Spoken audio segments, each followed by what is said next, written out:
Good day and welcome to the Sports Rep Show. My name is Brian Munango. With that, let's get into today's hit list.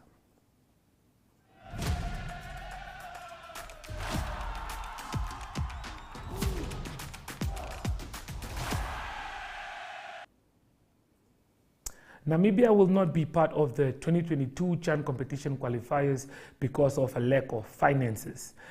This is according to a reliable source close to the Namibian Football Association. The news came into light after the Brave Warriors' name did not appear in the competition fixtures that were released. According to sources, the country needs at least 18 million to be part of the qualifiers.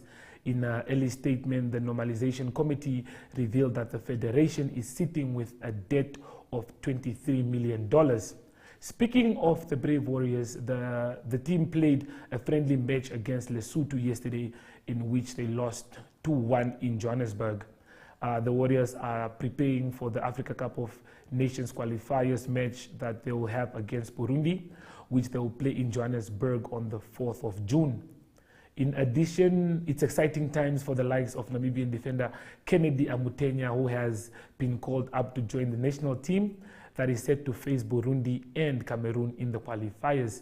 He is joined by the likes of Ambrosius Amsep and Ivan Kamberipa. That concludes the hit list. Let's take a break and cross over to In the Pipeline segment of today's show.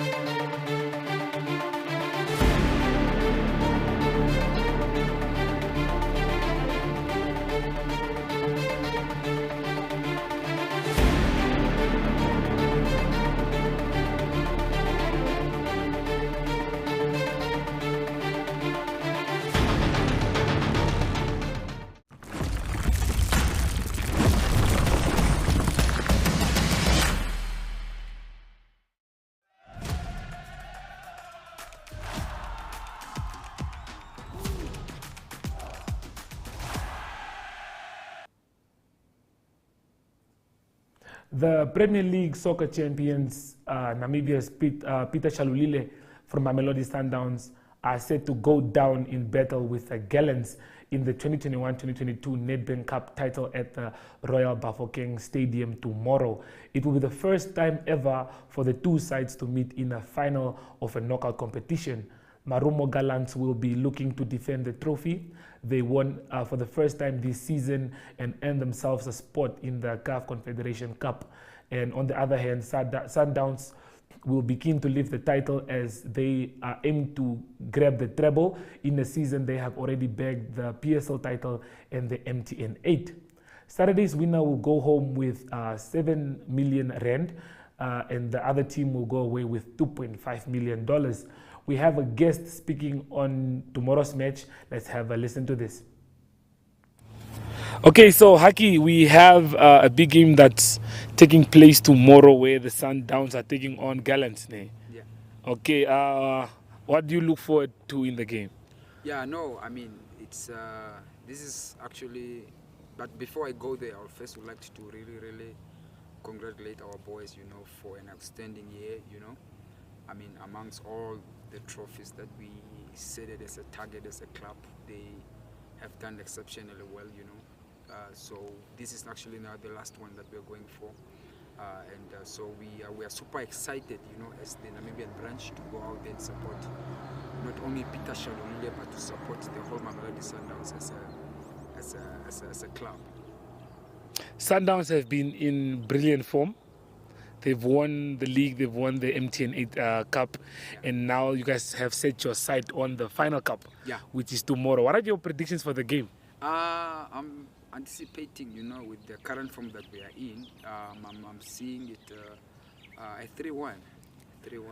Okay, Two so goals from Peter, then the other one will be from Sorinho.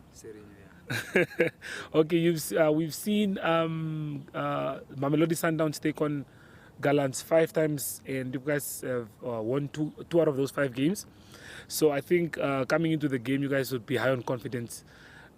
Yeah, not really taking nothing away from Marumo, because this has been a cup that they've been, putting their all in, and they are not on the finals by chance, so they are here because they have done their work, and we were giving them enough respect, as a football club, and but we as you have said, from the 5 times we met, we only managed to beat them twice, so we actually know what is there, and I believe our coaches and our technical staff has planned a way on how the season that we are about to conclude with this cup final match has been an exciting one.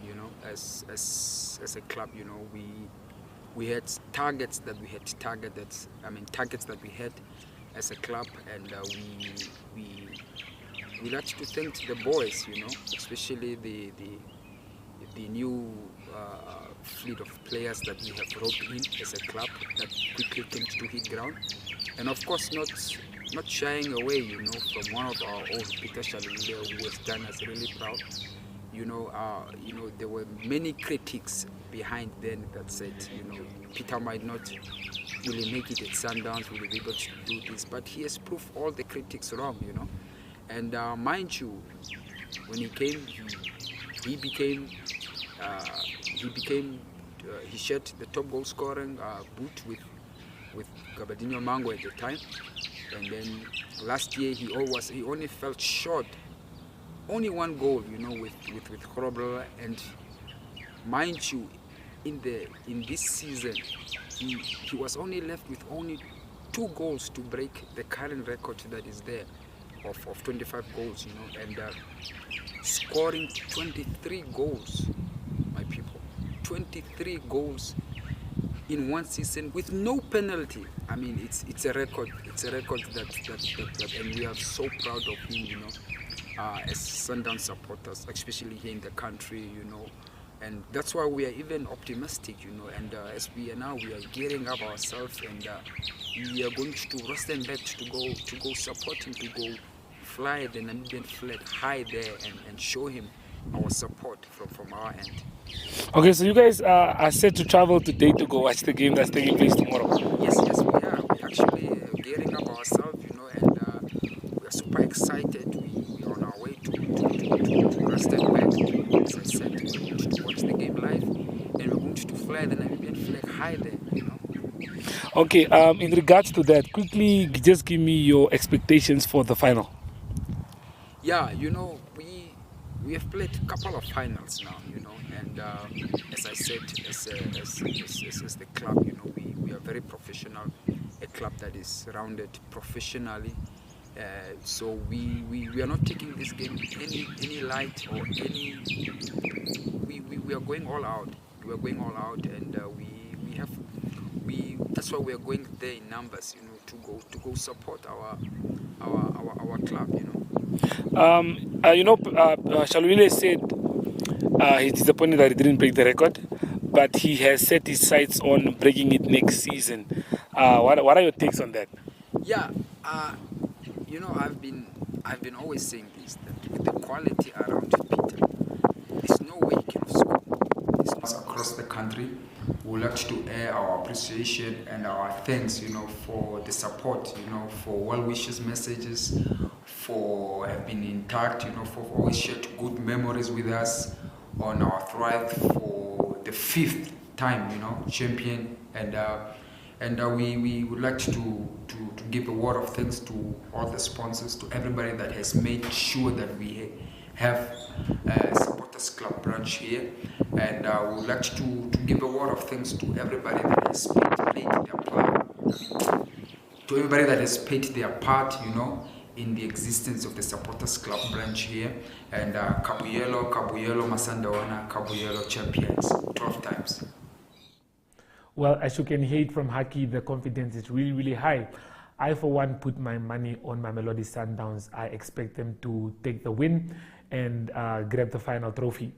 With that, we cross over to the Your Take segment of the show with Marius Johannes, one of the newly relieved sports commissioners, speaking about the recent developments as they were dismissed by the Minister of Sports, Agnes Chongarero. Have a listen to this.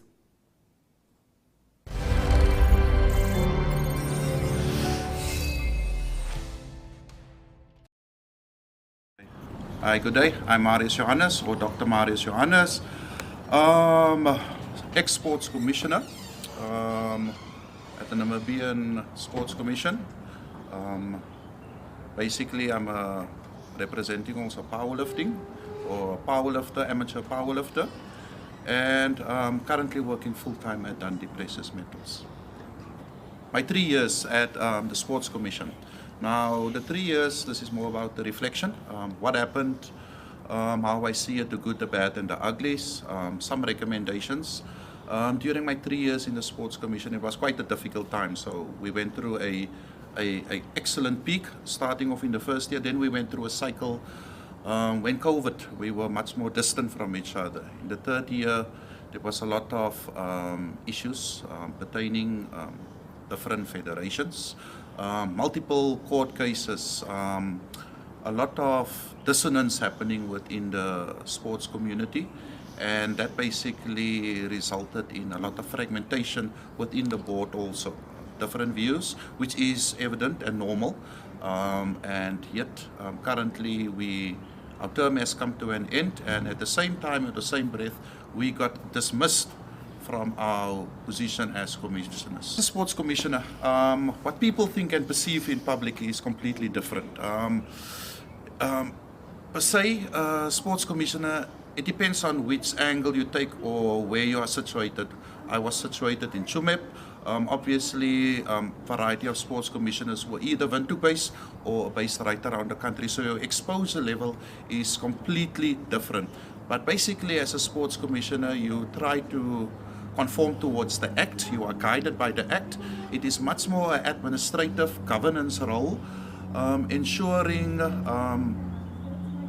activities are reasonable, thought through within the Sports Commission, and not so much touching about the operational facts, providing inputs, yes, some facts and a little bit background. But overall, as soon as it comes to operational matters, the duties of the board stop. What I found extremely good during my term at the Sports Commission is when the system is rolling, it's rolling. People are active. The staff members, and I'm talking about the general staff within the Sports Commission, extremely active, very positive in what they do. They provide a numerous amount of energy that is not really all the time appreciated. They have the issues, a lot of issues, but and yet it is things that can, what I call fret. It can quickly be resolved, but it usually escalates to a next level. As a board, we can just guide. As an ex-board member, we can just guide, make suggestions, but seldom did we get involved in the operational side of these events. But a really good thing that I can say about all the members there is, when they're in their peak and in their stream, they really contribute towards making sport and events memorable. The bad with the Sports Commission, I think through the years, and I started with Sports Commission way back when the office was still at the stadium. My first job was there. I did the payroll as an external consultant. So I progressed, completely absent until I started doing powerlifting, and the only reason why I started the federation was basically to compete internationally, because I was satisfied internal of the country and a lot of the athletes wanted to compete externally. So as I progressed, eventually I got nominated to become a commissioner, and I was nominated as a commissioner and I became a commissioner with all the insight of change and going forward in what I want to do, applying the science, because indeed I'm a doctor in background also. With the commission and through the years that I've seen is that the commission has a lot of mud on its soles, and no matter how much you sign, you will always make muddy steps going forward. And that is what, as a commissioner, I also saw in this whole term. Sometimes you get criticized for not even being in a specific era, which is normal because people see you as part of the commission, and that is what you need to bear as a board member. Obviously, all the board members, they were part of specific cycles, so there was a lot of internal perspectives that would differ and yet dynamic at the same time. communication is highly formalized. It is all about memos and a memo and letters and writing memos and letters, what I already accepted as love letters up and down between minister, CA, between the board chairperson. And yes, it is a government institution or functions under the government, so communication should be formalized. But in the same mean, what could be simple or straightforward basically zaps the energy of making progressive and dynamic decisions, because even though the Namibian Sports Commission is part of the sports ministry, indeed it need also to service or basically be a customer and also a provider to a much wide and broader community. So yes, extremely formal, very document driven, and even as we continue, there was a lot of frequent cases coming up and down, and usually it is like, I wouldn't say it's a power struggle, even though the media sees it as a power struggle. I just see it as people with different passions and interests, and usually that creates a specific form of conflict, and we categorize it as a power struggle. Yes, I believe power struggles can also be present, but the amount of passion you put towards something also can be misinterpreted. Let's come to the public. Well, the public's perception of the Sports Commission and the commissioners is it's always, most of the time, it's like negative, or you perceive that as negative, and yet that is basically a stigma. I see it as a stigma, sometimes a misinterpretation, and yes, there was a lot of bad things that happened, a lot of things that manifested and created a lot of mud and dirt.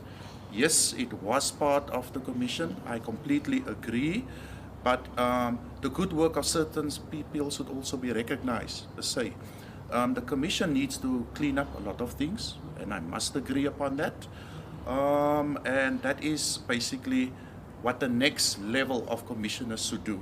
And even though we were 8 commissioners, I think, yeah, what I would recommend is the next level of commissioners, the board should be much smaller. We actually waste seats because a simple decision and you have 8 different perceptions or views, it becomes a never-ending story or a cycle. What we need is focus, people with speciality, people that can actually bring the science back to sport. And when I say sport, I don't talk about sport as the exclusive sports or the community sports. I mean sport as a science overall. It can be from soccer to electronic sports to BMX. The science of applying what we should do, our strategy and our plan, should actually be highly data driven and not always a copy and paste exercise. What I found within the commission should be relevant. There's certain documents or legislations that is strictly a copy and paste exercise. It shows me a lack of imagination, a lack of thought, a lack of exercising through data collection from the community, from the media, and actually shaping a proper scientific strategy what Namibia needs. One thing is for sure, sports is bigger than the ministry, sports is bigger than the commission. Yes, if everything is dissolved, sport will not disappear. Sport is and will forever be the greatest equalizer. Administrative have the infightings, and sometimes it comes at the cost for athletes. The greatest driving force for me will always be the athlete. Once we can focus more on the athlete, when I say about the athlete, it doesn't mean the athlete only in active sports. There's electronic sports, there's a variety, there's chess, there's other sports. They should also be considered and be kept in focus because, like I said, everybody should be treated on an equal basis and our priorities should be prioritized correctly. Once again, the spirit of sport will not disappear because of the conflicts of other people. Thank you. Well, that was Marius Johannes. Now we cross over to Ariogat in the Globetrotter, the international news segment of the show. Please stay tuned.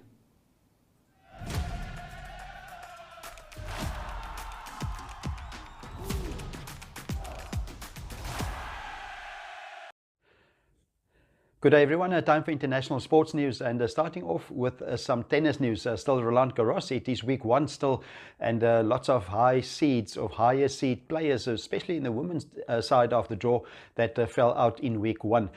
So the newest or the latest seeded player to lose in the Roland Garros on clay is Danielle Collins. She's the number 9 seed. She's from the USA, and she lost to countrywoman Shelby Rogers, and the score there was 6-4 and 6-3. So most of the top 10 seeds out of the tournament. It is also Simone Halep that's out of the tournament, also a seeded player, but a higher seeded player. She lost to Quinyan Zheng of China 2-6, 6-2 and 6-1. That leaves Paula Badosa, the number 3 seed, and the number 1 seed Iga Swiatek as the 2 highest seeds left in the draw. It was Paula Badosa that won against Kaya Juvian, and the score there was also a tough three-set game, 7-5, 3-6 and 6-2. On the men's side of the draw of the Roland Garros major, it is not such a problem in week 1 for the men's. The most of the men's, or all of the top 5, top 6 men, top 8 actually, is still in the tournament after week 1. And some of the results I can mention is Daniel Medvedev, number 2 seed. He beat Laszlo Djere, and the score there was in 3 sets, 6-3, 6-4 and 6-3. Also through is Stefanos Tsitsipas, the number 4 seed. He had a big scare in the round, in the second round. The third round, also a tough game against Zdeněk Kolar of the Czech Republic. He was a qualifier, but a tough game for Tsitsipas. Tsitsipas winning 6-3, 7-6, 6-7 and 7-6. And seeded players also through to the third round is Andrei Rublev and Casper Ruud. Of course, it is still Novak Djokovic, number 1 seed, that's in the tournament and probably the player to beat.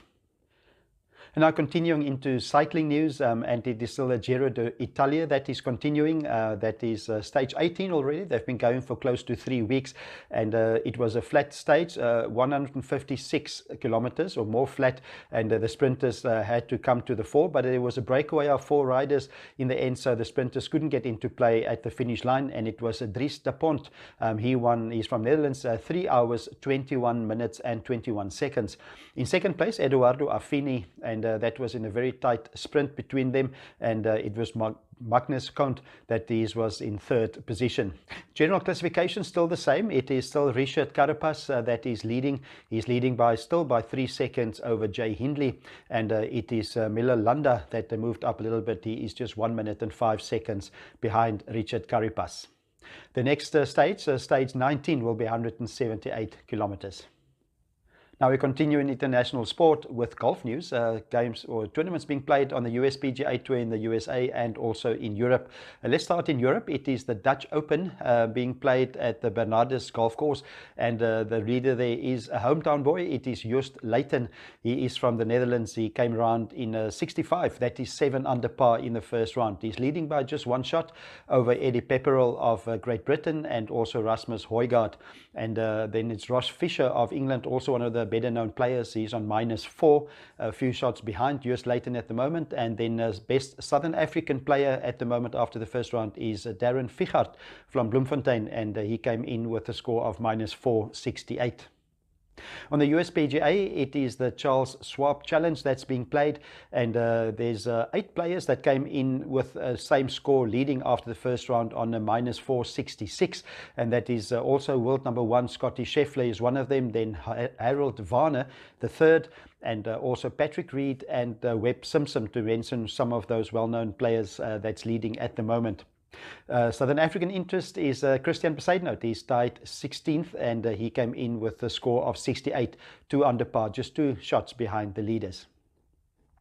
And let's close off, let's finish the international sport today with some soccer news, and it has been well documented. Manchester United's got a new coach, that is Erik ten Hag, and Manchester United also announced that they had a 30% increase in revenue in the third quarter compared to last year this time. It's got a little to do with COVID-19 as well, but also there seems to be a more positive atmosphere with a new coach that arrived at Man United. So it is still frustration for the club. The supporters are still not happy with the owners, the Glazer family. There's been meetings with some of the supporters' unions, and so hopefully Erik ten Hag can turn the club around after a very disappointing season for them in 2022 so far. The total revenue for Manchester United in the third quarter is $192 million. So that's international sports news for today. Hope you have a great sporting day and a sporting weekend, and we talk again on Monday. Goodbye.